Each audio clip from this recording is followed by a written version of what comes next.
Welcome back to All This Math. This is Professor Parker, and for this next lesson, we're going to talk about and actually find the inverse function when given a function. All right, it's not too difficult. It might seem a little intimidating when you first look at it if you don't really fully understand it, or if you're just a person that is just generally uncomfortable with math and with algebra. But I'm gonna break it down for you step by step and then show you how to do it. But then after I show you how to do it, in order for you to really learn it, really understand it, you're gonna have to practice. You gotta practice on your own. That's what I say in all my videos. You gotta practice on your own, right? But before we get into the math, since I got my Frantz Fanon t-shirt on, this brother right here, this is Frantz Fanon, in case you don't know. He's kind of obscure, right? He's a person that most schools won't teach you about because they don't want people knowing about Frantz Fanon. He was too revolutionary. He was too thorough, right? Frantz Fanon, he was born in Martinique, which is in the Caribbean. He was a revolutionary brother, very revolutionary brother. He actually ended up going to medical school and becoming a psychiatrist. He studied in France and then went to Algeria and worked as a psychiatrist in Algeria before then. And this was around the time of the Algerian Revolution when they were fighting against France. And then he decided to join with the people, join with the Algerians and rumble and go to war, against the French instead of siding with the French, He wrote several books. I'm holding some of them right here. This is one of them, Black Skin, White Masks. All right, Black Skin, White Masks, one of his books. Another book, Black Skin, White Masks is one of his more popular books. Then we have Toward the African Revolution. All right, Toward the African Revolution. And also we have A Dying Colonialism, another book. Now, it's probably the most famous book that he wrote, which was also read heavily by the Black Panther Party for Self-Defense in the 1960s when they were started by Huey P. Newton and Bobby Seale in Oakland, California in 1966, was The Wretched of the Earth. The Wretched of the Earth. Very important text about, colonized people and how colonized people negotiate their position in the world, in terms of being colonized. And there's a lot of jewels and a lot of relevancy to things that are going on today in society in 2022. You might want to check this out. All right. Now, Fanon, his work is a might be complex for you. Very information dense. You might have to build up to it, but I found I grabbed this online somewhere. This was a pretty decent drawing. Fanon for Beginners. Fanon for Beginners. So you could just Google that, look that up. The author was Deborah Wyrick, PhD. So yeah, Fanon for Beginners. And I got this other book, which is a compilation of some of his other writings called Voices of Liberation. Voices of Liberation. So I just wanted to kind of put you on, let you know like who Frantz Fanon is, who he was, and that's just a little bit. I didn't even really get into like who he really was and all his biographical information. That's what I want you to do. I'm putting it out there so you can go do that for yourself. You know what I'm saying? In case you never heard of the brother, Frantz Fanon, go look him up, go learn more about him. If you have heard of him, cool. Continue to research him and, study his work. Let me put these books down real quick so we can get into this math. Now, finding the inverse function, right? It's kind of a, once you get exposed to it, it's kind of a simple process, right? All you basically do is you switch the x and the y variable, and then you solve for y again, right? Now, the way this is given to you in this form in function notation, this f of x, because this does not mean f times x. That's not what these parentheses mean in this particular context, all right?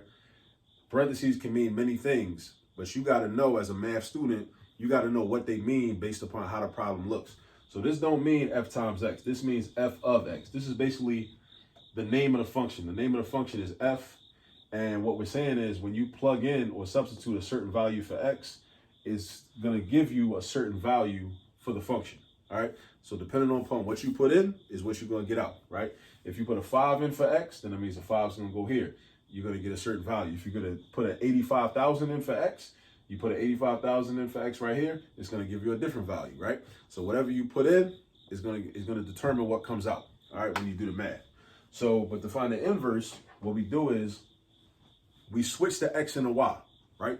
You switch the x and the y, and then you solve for y. So let me break it down. This is how I do these problems step by step. First off, to make it easier to visualize, I change f of x to y because f of x and the variable y mean the same thing. F of x and y mean the same thing. So I'm going to rewrite this problem. I'm going to write it as y is equal to the cube root of x minus 3.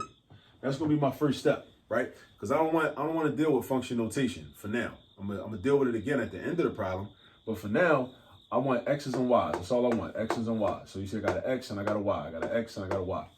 The next step is, and this is how you find the inverse, right? You got to switch the x and the y. You got to switch the x and the y.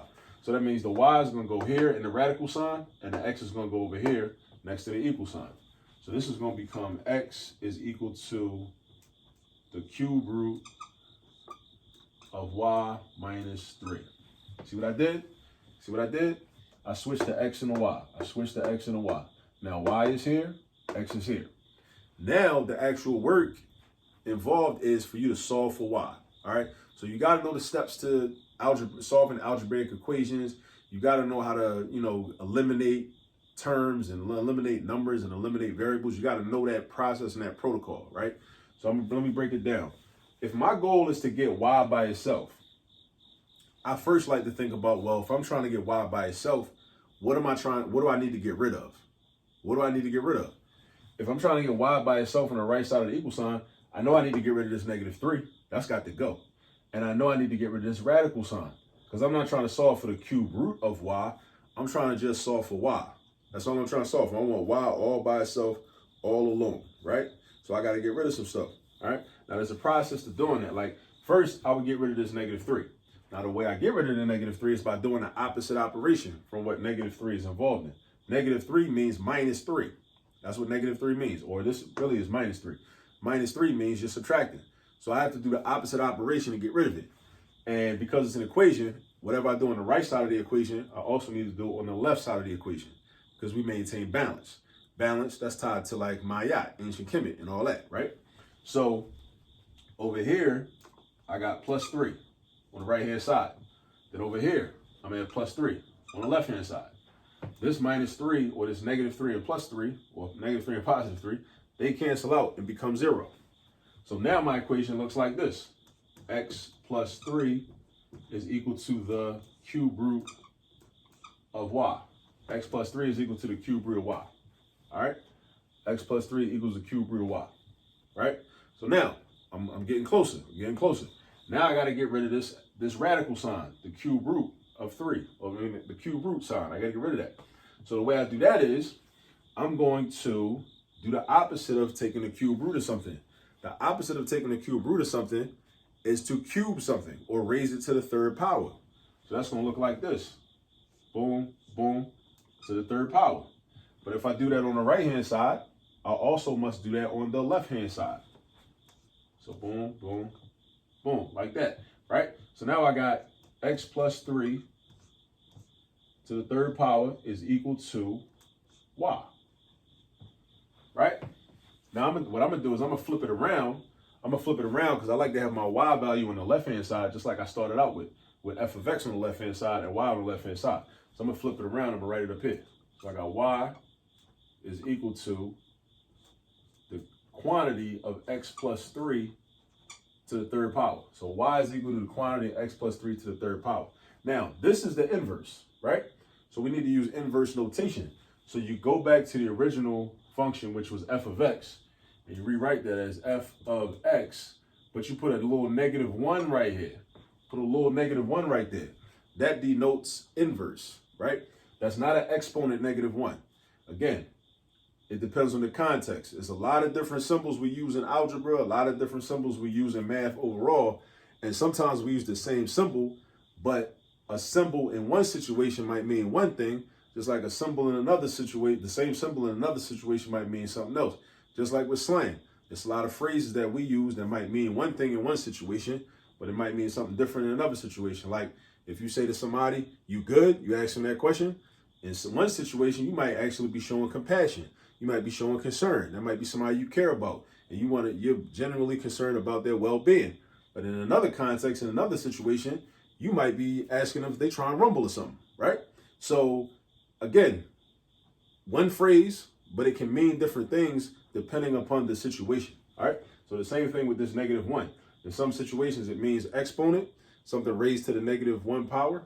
And in this situation, it represents the inverse. So we got the inverse of f of x is equal to the quantity of x plus 3 to the 3rd power.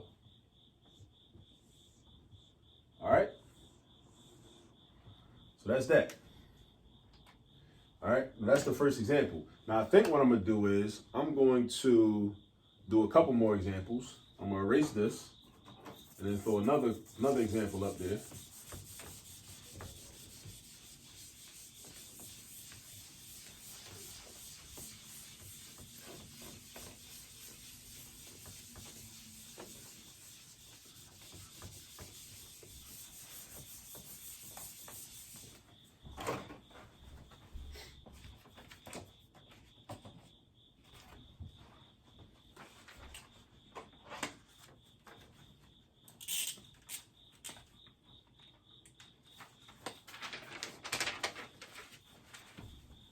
The second example,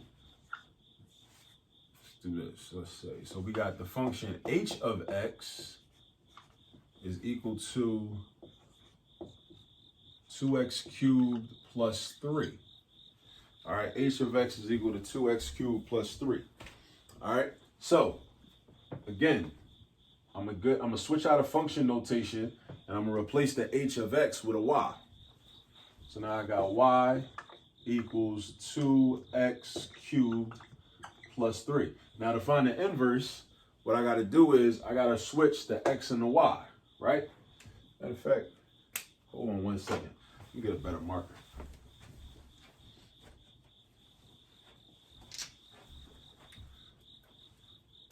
Okay, that's better. Yeah, so I'm going to switch the x and y. So now I got x is equal to 2y cubed plus 3. Right? Replace the x with the y. So the x was over here, now it's over here. The y was over here, now it's over there, right? Now, I'm trying to get y by itself. So I got to get rid of this 3. I got to get rid of this 2. And I got to get rid of this exponent. When you solving even when you just solving equations the regular way, or when you're trying to find inverses, you should always identify what you're trying to get rid of, right? Identify what you're trying to get rid of. I'm trying to get rid of this 3. I'm trying to get rid of this 2, and I'm trying to get rid of this exponent. All right. Now, then you got to think about what order in which you want to do that. Now, usually I like to get rid of what's furthest away from the variable first. So this 3 is the furthest away. So I do the opposite of adding 3, which is subtracting 3. So I'm going to do minus 3 over here and minus 3 over here. And this marker is trash too. Let me get another marker. So see if we have better luck with this one. Hey, there we go. There we go. Cool. All right, so now we got x minus 3 is equal to 2y cubed. All right, so now I got my x minus 3. The 3 is gone. Now I got to get rid of this 2, right? I'm going to get rid of the 2. Now I get rid of the 2 by dividing by 2 because 2y cubed means 2 times y cubed. All right, so the opposite of multiplication is division. So I do the opposite. I divide by 2. But if I do it on the right side, I got to do it on the left side. Just like we subtracted 3 over here, we subtracted 3 over here. Whatever you do on the right, you got to do it on the left. Divide by 2 and divide by 2. Boom. 2 divided by 2 is 1. The 2's are gone. They turn into a 1. And 1y to the third is the same thing as just y to the third. So now I got equals y to the third. And I got a fraction on the left side. And that's cool. You can have fractions. Ain't nothing wrong with that. Now I got to get rid of this exponent. Because we're trying to get y by itself. Or y to the first power by itself, right? This is y to the third power. So what I'm going to do is I'm going to do the opposite of cubing something, which is taking the cubed root of something. All right? So then I'm going to do, don't forget your little 3 for your index and the radical sign. And you got to do it on the left side also. Do it on the left side also. So now that's done. And now over here, this radical sign and this exponent 3 is going to cancel each other out. And then what's going to happen is I'm going to end up with this. Cube root of x minus 3 over 2 is equal to y. All right. Now let me rewrite that with the y on the left side, right? So I can put it back in this original formation or in some type of function notation. So I'm going to come up here with it. And I got y is equal to the cube root of x minus 3 over 2, right? That's what we got, right? But we're dealing with the inverse, so we want to show inverse notation. So we started out with h of x. Now we want the inverse of h. So we write h of x, but don't forget your -1. Just like in the first example, the inverse of h of x, you write this little -1 right here. And then it's equal to the cube root of x minus 3 over 2. And that's your final answer. This is the inverse of this original function. So the function h of x equals 2x cubed plus 3. The inverse of that is the cube root of x minus 3 over 2. All right? Now let me do one more example. Let's do one more example.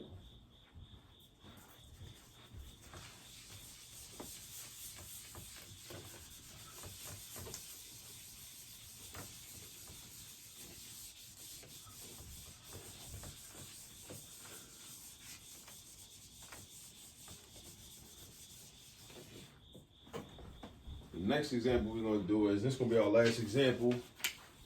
We're looking on time. I'm about to hit 20 minutes. Well, yeah, 16. We're going to be about 20 minutes by the time we're done. So, number 3 is looking like, all right, a G function. G of x is equal to 7x plus 18. Oh, my fault. 7x plus 18 over 2. 7x plus 18 over 2. All right, so first, let me switch this g of x out with a y. Let me throw a y in there. So I got y is equal to 7x plus 18 over 2, right? 7x plus 18 over 2. And then, in order to find the inverse, I got to switch the x and the y. Don't forget that step. You got to switch the x and the y and then solve for y. Because right now, y is already solved for. So if you skip that step, there's not going to be no work for you to do because y is already solved for. Y equals this expression, right? Even though you don't know what specific number y equals per se, but you know that y is equal to this expression, right? So we got to switch the x and the y. So we got x is equal to 7y plus 18 over 2. All right, now we go to work. So we're going to first take an account of what you want to get rid of. You got to get rid of this 2, this 18, and this 7. The 2, the 18, and the 7. The 2, the 18, and the 7. Now, what I would get rid of first is this 2. All right? Now, there's a couple ways we could do this.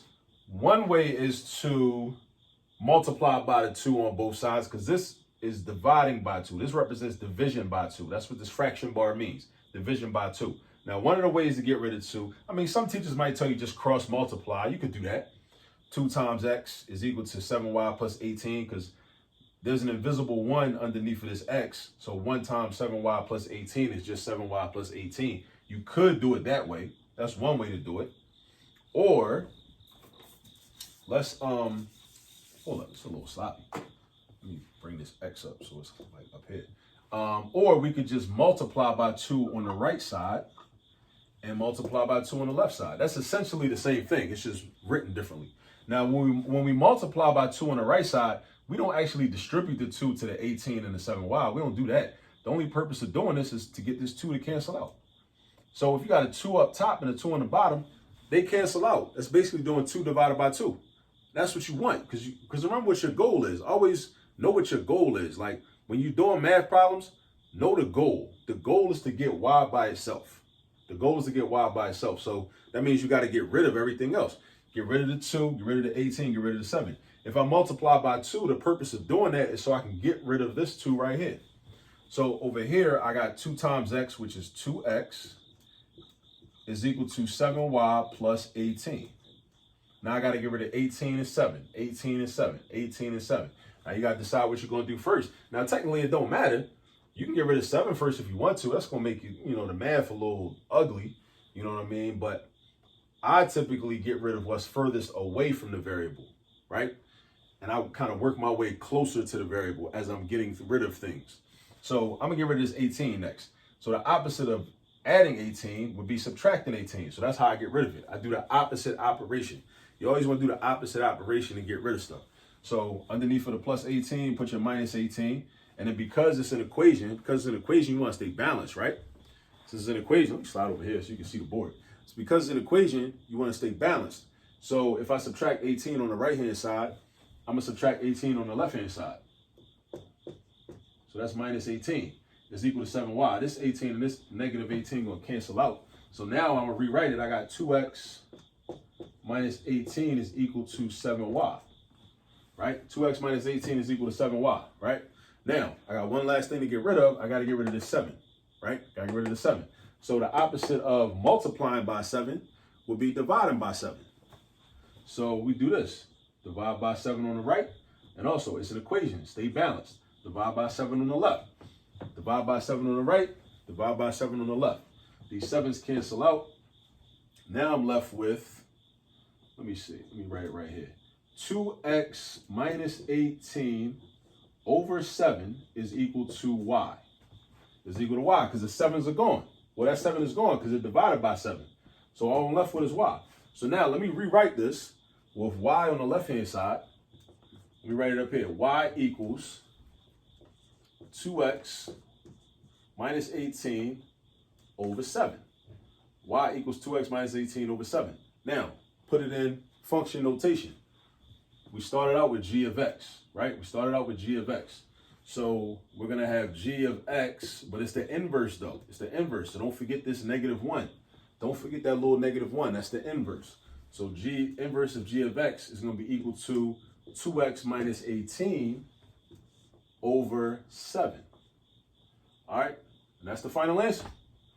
That's the final answer. So we just knocked out about like 3 good examples, but that was me doing the work. That was me showing you how to do it. Hopefully you were taking notes. Hopefully if something didn't make sense to you, you paused and rewinded. That's cool. That's what the technology is for you to have the ability to pause and rewind and go back if something didn't make sense, right? But now, in order for you to learn this, you got to practice. You got to practice on your own. There's no shortcuts. You got to practice on your own, and that's when you really learn this. That's when you really retain it and commit it to memory, right? So you got your examples. I just gave you 3 examples, all right? I gave you a step-by-step process. Now you got to go practice, do some homework problems, or do some practice problems you found from somewhere else in your book, all right? So while you're doing that, I'm going to be making some more videos, and I'll catch up with you on the next video. Peace.